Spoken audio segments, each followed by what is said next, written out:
Hello दोस्तों, good afternoon. आशा करता हूँ आप लोग सब अच्छे होंगे।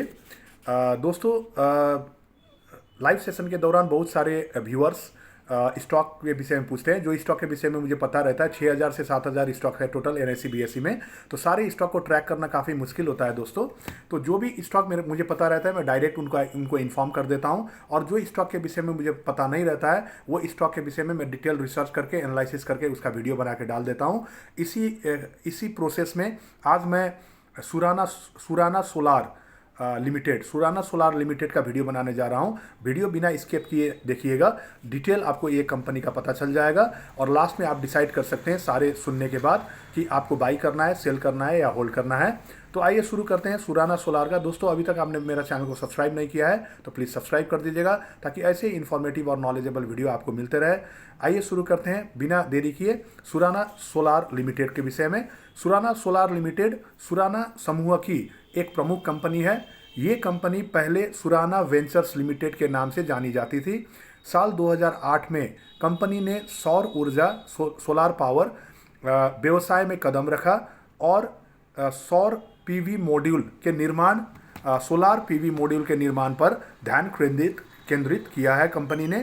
कंपनी की जो मैन्युफैक्चरिंग यूनिट है वो Hyderabad facility special economic zone में है और चेरलापल्ली में है। ये हैदराबाद का चेरलापल्ली में है जो इसका मैन्युफैक्चरिंग प्लांट है। कंपनी के उत्पाद घरेलू बाजार में सराना वेंचर्स ब्रांड के तहत बेचे जाते हैं। सुराना वेंचर्स ब्रांड के तहत बेचा जाता है। कंपनी के शेयर 7 जनवरी 2011 को बीएससी और एनएससी में लिस्ट हुआ था और 7 जनवरी 2011 से ये एक लिस्टेड कंपनी बन गई थी दोस्तों।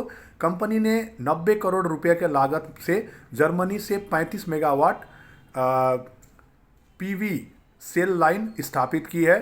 कंपनी ने 10 करोड़ रुपए की लागत से पूरी तरह से स्वचालित सोलार मॉड्यूल प्लांट लगाने का नाम भी शुरू किया है।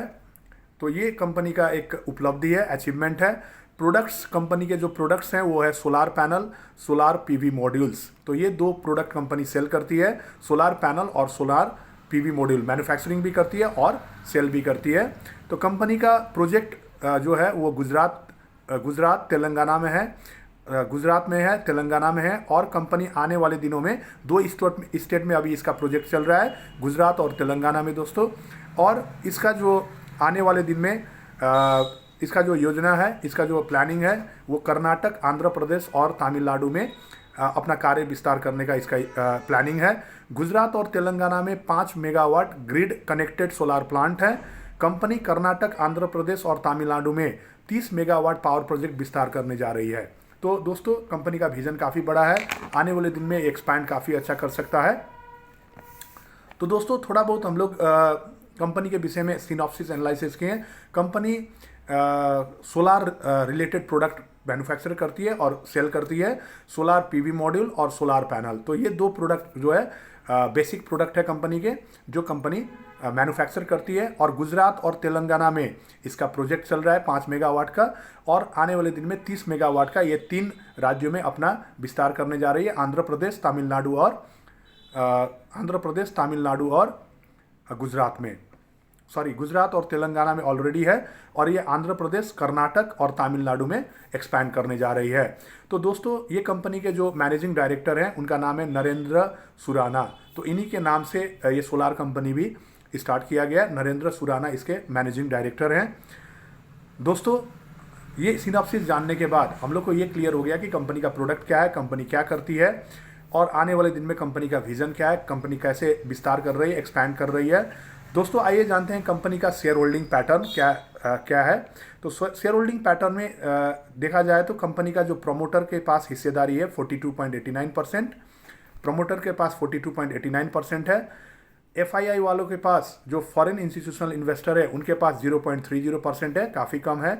डीआईआई वालों के पास, डोमेस्टिक इंस्टीट्यूशनल इन्वेस्टर्स के पास 0.03% है शेयर होल्डिंग। और पब्लिक के पास सबसे ज़्यादा है 56.77%, जो कि काफ़ी अच्छा संकेत है। प्रोमोटर्स ने लास्ट सितंबर क्वार्टर में अपना जो होल्डिंग है वो डिक्रीज़ किया है 46.68% से 42.89%, यानी कि अराउंड 4% का होल्डिंग इसने डिक्रीज किया है प्रमोटर ने, जो कि इसका एक वीकनेसेस में हम लोग देख सकते हैं। एफआईआई वालों ने 0.20 से 0.30 अपना स्टॉक बढ़ाया है, जो कि इसका स्ट्रेंथ के रूप में हम लोग देख सकते हैं। डीआईआई वालों का कोई चेंजेस नहीं है और पब्लिक का भी कोई चेंजेस नहीं है। तो दोस्तों ये जो कैपिटल स्ट्रक्चर है वो काफ़ी कंफर्टेबल लग रहा है। पब्लिक के पास सबसे ज़्यादा है 56 और प्रमोटर के पास, एफआईआई और डीआईआई के पास थोड़ा कम है। नंबर ऑफ म्यूचुअल फंड के इन्वेस्टमेंट जो डीआईआई में है, म्यूचुअल फंड का इन्वेस्टमेंट कुछ बढ़ा नहीं है, मगर नंबर ऑफ स्कीम जो है, नंबर ऑफ स्कीम में भी कोई चेंजेस नहीं है। तो मतलब कि सिर्फ एफआईआई वालों का इंक्रीमेंट हुआ है और प्रमोटर्स ने अपना शेयर ऑफलोड किया है शेयर होल्डिंग कैपिटल स्ट्रक्चर में, शेयर होल्डिंग पैटर्न में। तो दोस्तों इसका जो कॉर्पोरेट एक्शन अब हम लोग देखते हैं। कॉर्पोरेट एक्शन में होता है बोनस, स्प्लिट, डिविडेंड, ये सारे चीज़ होता है। कंपनी ने लास्ट डिविडेंड दिया था 2015 सितंबर 23 को, उसके बाद कोई डिविडेंड अभी तक अनाउंस नहीं हुआ है। 50 पैसा पर शेयर फाइनल डिविडेंड अनाउंस किया गया था। इसका एक्स डेट था 23 सितंबर 2015। और स्प्लिट कंपनी का जो शेयर का फेस वैल्यू है वो 10 रुपया से 5 रुपया किया गया था, वो किया गया था 25 नवंबर 2014 को। तो ये एक कॉर्पोरेट एक्शन कंपनी ने 2014 को किया था स्प्लिट का, उसके बाद अभी तक कोई ऐसा कॉर्पोरेट एक्शन नहीं किया गया। तो 2 कॉर्पोरेट एक्शन हम लोग देख रहे हैं, डिविडेंड का 2015 सितंबर 23 को और स्प्लिट का 25 नवंबर 2014 को। दोस्तों अब ये पूरा जानकारी लेने के बाद हम लोग को एमडी भी पता चल गया, शेयर होल्डिंग पैटर्न भी पता चल गया, कॉर्पोरेट एक्शन भी पता चल गया, कंपनी क्या करती है, कंपनी का प्रोडक्ट क्या है, कंपनी का एक्सपेंशन कैसे हो रही है। अब आइए जानते हैं कंपनी का फाइनेंशियल्स के हिसाब से फाइनेंशियल पोजीशन, जो कि काफ़ी इंपॉर्टेंट रहता है फाइनेंशियल पोजीशन। तो फाइनेंशियल पोजीशन में आते हैं, इसका जो करंट मार्केट प्राइस है वो 47.60 है, 47 रुपया 60 पैसा है। 52 वीक का जो 52 वीक हाई लो है, हाई इसने बनाया था 65 रुपया 38 पैसे का और लो बनाया था 28 रुपया 35 पैसे का। और ऑल टाइम इसका हाई लो था, ऑल टाइम हाई है 81 रुपया 95 पैसा और ऑल टाइम लो है 4 रुपया 95 पैसा। तो 4 रुपया 95 पैसे से इसने काफ़ी अच्छा खासा ग्रोथ दिया है दोस्तों। आइए जानते हैं, इसका मार्केट कैप काफ़ी छोटा कंपनी है, ये 234 करोड़ का कंपनी है। प्राइस अर्निंग रेशियो काफ़ी हाई है, 432.73 है और सेक्टर का 111.04 है। कंपनी को अपना अर्निंग बढ़ा के इसको एडजस्ट करना होगा, काफ़ी महंगा कंपनी है ये। Price to book value ratio के हिसाब से वैल्यूएशन काफ़ी कम है, 4.18 टाइम्स ही सिर्फ price to book value ratio, और ये बुक वैल्यू है 11.41। बुक वैल्यू इसका बीटा वैल्यू काफ़ी कम है, 0.32 बुक बीटा वैल्यू है। बीटा वैल्यू 0.32 का मतलब होता है काफ़ी कम रिस्क है इस स्टॉक में, रिस्की उतना वोलाटाइल स्टॉक नहीं है। फेस वैल्यू इसका 5 रुपया है, ऑलरेडी मैंने बताया स्प्लिट के विषय में। आइए जानते हैं जून क्वार्टर के हिसाब से सितंबर क्वार्टर में इसका स्थिति क्या है। जून क्वार्टर में इसका सेल्स 11 करोड़ का था और सितंबर क्वार्टर में 14 करोड़, यानी 3 करोड़ सेल्स बढ़ा है, ये अच्छा पॉजिटिव पॉइंट है। नेट प्रॉफिट 1 करोड़ से कम है जून क्वार्टर में और 1 करोड़ से कम ही है सितंबर क्वार्टर में, इसको कंपनी को ध्यान देना होगा। नेट प्रॉफिट को थोड़ा कंपनी को बढ़ाना होगा, तभी जाके इसका जो पी रेशियो है वो एडजस्ट होगा दोस्तों। अब आइए एनुअल कंपैरिजन में जाते हैं, मार्च 2024 और मार्च 2023 के कंपैरिजन में मार्च 2024 में क्या स्थिति रहा कंपनी का। तो दोस्तों अभी तक हम लोग ने जो चीज़ देखा सुराना सोलार का, ये काफ़ी अच्छा कंपनी लग रहा है अभी तक, तो कोई डाउट नहीं है यहाँ तक। थोड़ा सा ये पी रेशियो थोड़ा ज़्यादा है, बाकी सारे चीज़ अभी तक ठीक ठाक ही लग रहा है इसका, कोई चीज़ में प्रॉब्लम नहीं है। एक्सपेंशन भी अच्छा कर रही है, इसका प्रेजेंस भी काफ़ी अच्छा है और इसका जो कैपेसिटी है, इंस्टॉल कैपेसिटी 5 मेगावाट और 30 मेगावाट का ये एक्सपैंड करने जा रही है, यहाँ तक तो ठीक ही है। जून क्वार्टर के कंपैरिजन में सितंबर क्वार्टर में बस नेट प्रॉफिट इसको ध्यान देना होगा, बाकी सारे चीज़ हम लोग बीटा वैल्यू भी काफ़ी अच्छा है, बस पी रेशियो में इसको ध्यान देना होगा दोस्तों। करंट ये मार्केट प्राइस पर शेयर में भी काफ़ी अच्छा खासा इसने ग्रोथ दिया दोस्तों। ऑल टाइम हाई इसका 81.95 था, 52 वीक हाई 65 रुपया 38 पैसे का था।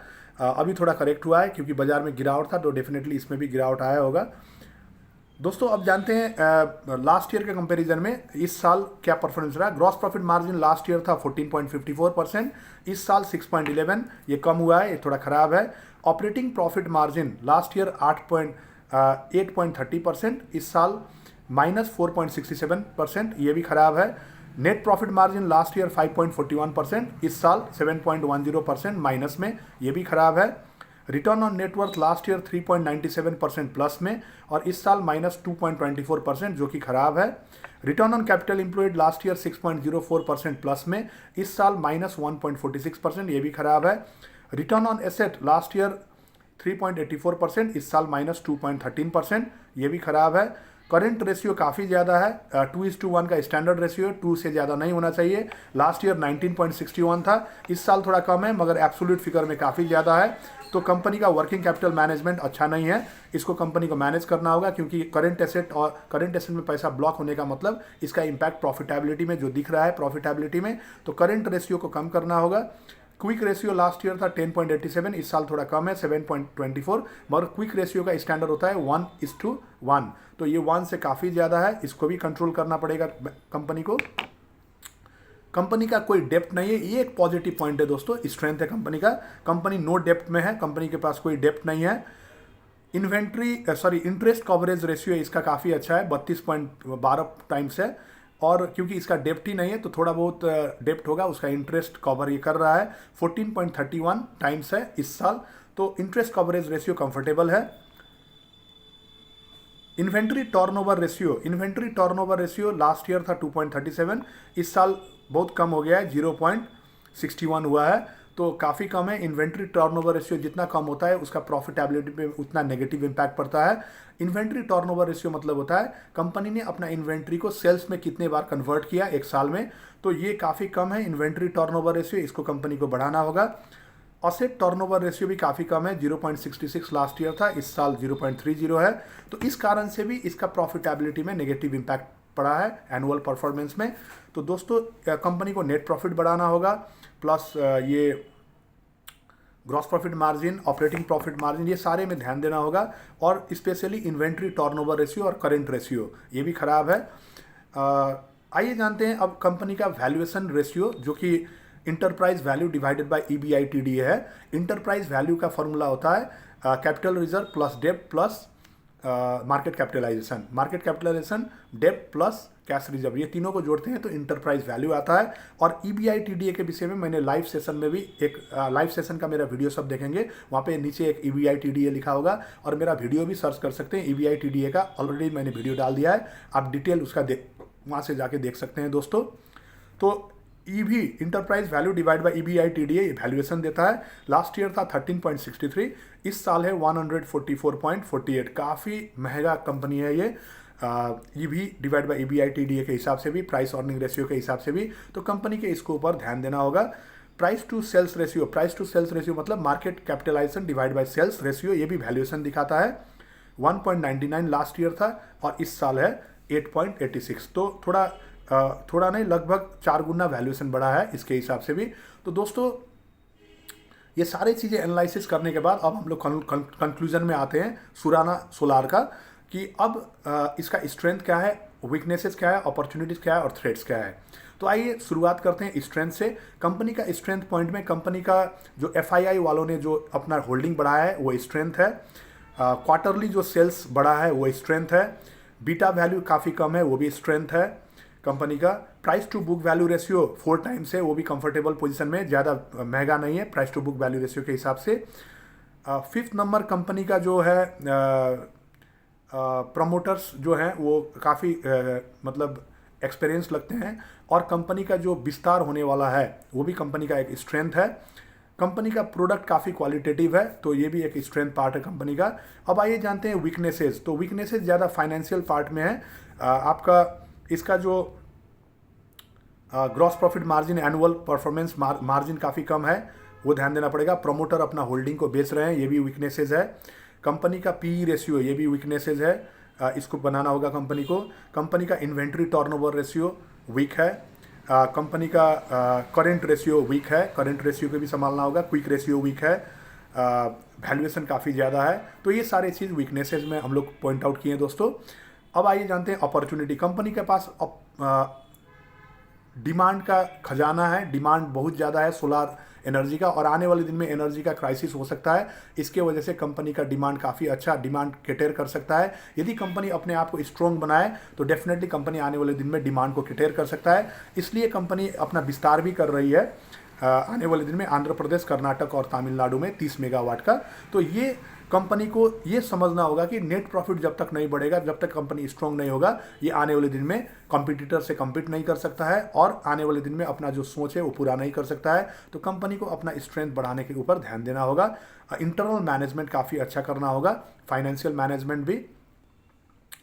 तो अपॉर्चुनिटी काफ़ी ज़्यादा है कंपनी के पास और गवर्नमेंट भी पॉजिटिव है सोलार एनर्जी को लेके, क्योंकि आने वाले दिन में एनर्जी का काफ़ी क्राइसिस हो सकता है दोस्तों। तो इसको कोप करने के लिए गवर्नमेंट भी इसमें पॉजिटिव है, तो ये भी एक अपॉर्चुनिटी है। थ्रेड्स में हम लोग देखते हैं तो ये थोड़ा छोटा कंपनी है, बहुत बड़े बड़े कंपनी भी हैं बाज़ार में, जैसे कि टाटा पावर हो गया, अदानी पावर हो गए, बहुत सारे ऐसे पावर कंपनीज़ हैं जो यदि इसमें इस लाइन में यदि वो लोग इंटरफेयर करेंगे, यदि मान के चलिए एंटर करेंगे या सोच रहे हैं, प्लानिंग कर रहे हैं, तो डेफिनेटली इसमें असर पड़ सकता है। बाकी ये कंपनी में अभी फ़िलहाल के लिए दोस्तों अब आज आइए जानते हैं, कंक्लूज़न में देता हूँ इसका। तो दोस्तों कंक्लूज़न ये है कि ये कंपनी में अभी थोड़ा पॉज लें, क्योंकि एनुअल परफॉर्मेंस काफ़ी इसका उतना उत्साहजनक नहीं लग रहा है, वैल्यूएशन भी काफ़ी हाई है। तो मेरे ओपिनियन के हिसाब से ये कंपनी में अभी पॉज लेना, यदि आपने बाई किया है तो आप यदि प्रॉफिट में है या थोड़ा बहुत लॉस में है तो इससे एग्जिट कर लीजिए, इससे एग्जिट हो जाइए, आधा अमाउंट एग्जिट करके अच्छे अच्छे स्टॉक बाई कर लीजिए। टाटा पावर हो गया, एनएचपीसी हो गया, कोल इंडिया हो गया, रिलायंस हो गया, वो बाई कर लीजिए, आपको उससे रिकवरी मिलेगा और ये जब बढ़ेगा तब रिकवरी होगा।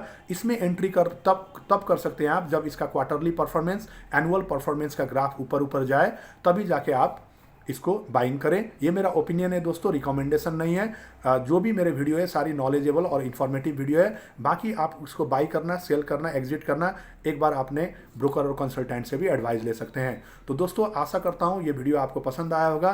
पसंद आया होगा तो लाइक शेयर कर दीजिएगा और मेरे चैनल को सब्सक्राइब ज़रूर कर दीजिएगा, ताकि ऐसे ही वीडियो आपको मिलते रहे आने वाले दिन में। Thank you all of you, have nice day.